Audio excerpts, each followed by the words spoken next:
This came up while I'm still here, and I just can't wait to, as in, till I go out first before I might forget it. You see, still a moral lesson. If you cannot train a child to be morally good without having to read from the Bible or the Quran, Talmud, Injil, or whatever religious book, then it means you are less than human still. If you do not know your right from your left, what's good or what's not, until you read from a book, that means you still have self-defining to do. Go and search for your truth.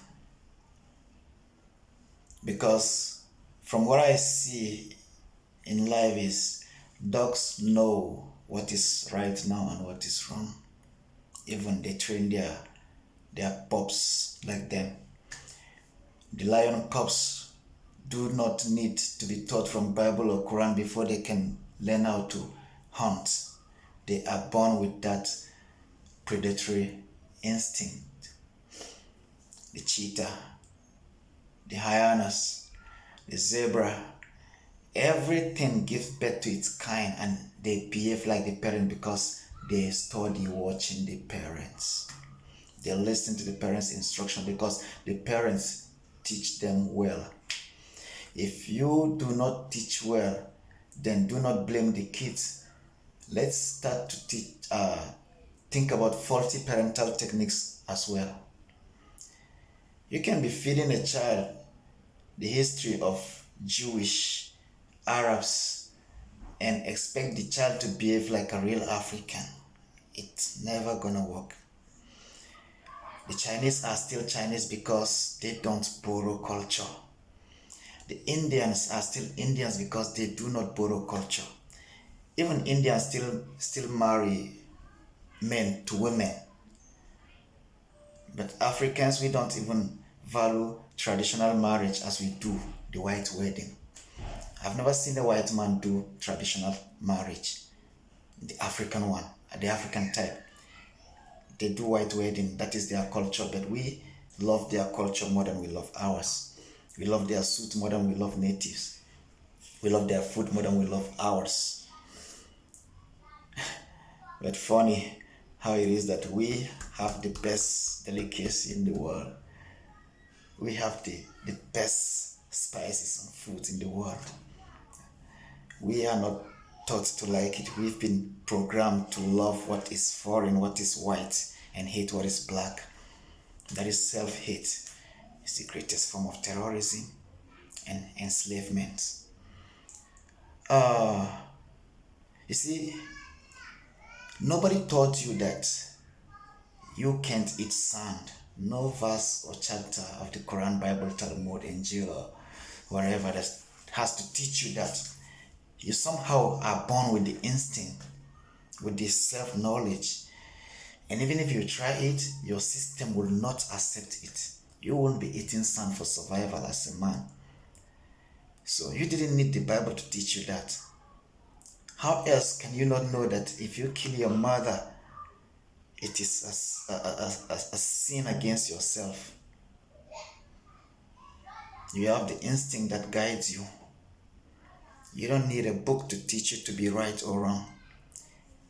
If you disagree with me, then go on in the prison and see what category of people occupy the prison. Is it the non-religious, the atheist, or the Muslim and the Christian? Religious people are up there. Go on into politics and check out the liars are the religious people.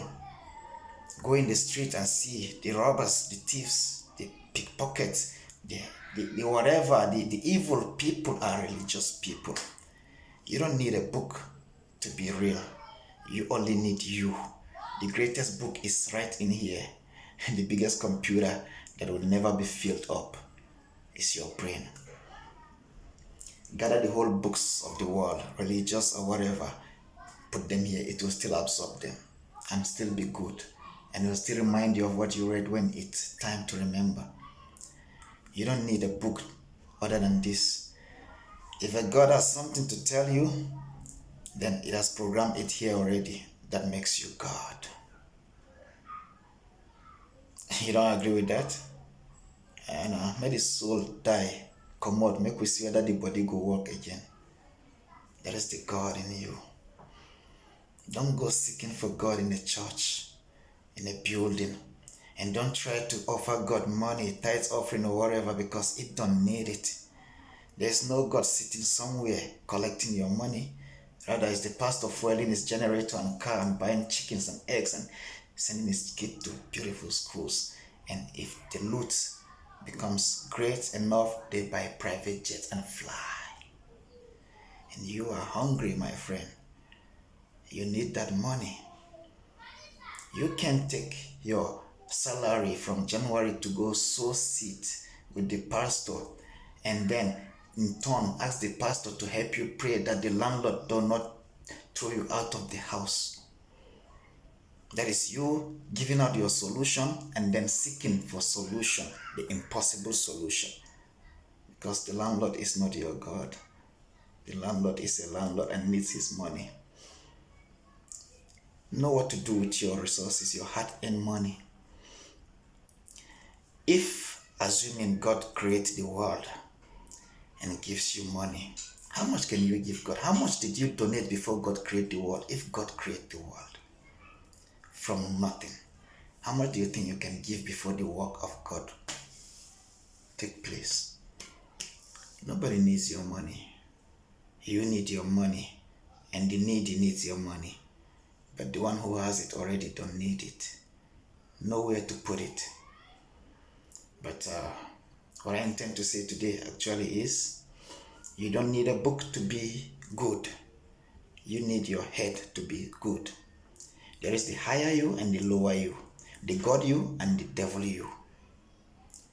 Use the godly you all the time. Empathy. You know what you want, you know what you will tolerate, you know what you can accept from people, you know what you can take. That also you shall give. But when you think God will favor you above others, then you go about riding on others, and that is the most greatest evil. That is how evil come to be. Oh, I'm done shitting. I'm sorry, I'm talking to you from in here. If I wait till I go out, I might forget what I wanted to say. And the reason why my phone is with me here, because I had to control the music of Bly Jizik. I'm loving the album Untitled by Bly Jizik. So I play from the phone with Bluetooth. I was here controlling it, so I had to be picking what I love the most, Alright. And I was also expecting a call. Bly Jizik loves you and will keep on telling you the truth. I know the one who says the truth is bound to be hated, but I have the courage to be hated. I love being hated because I love saying the truth. You just have to take it from me. And if the truth shall kill them, let them die. I'm not saying you, because I know you know the truth and you will learn from the truth. Oh, hi.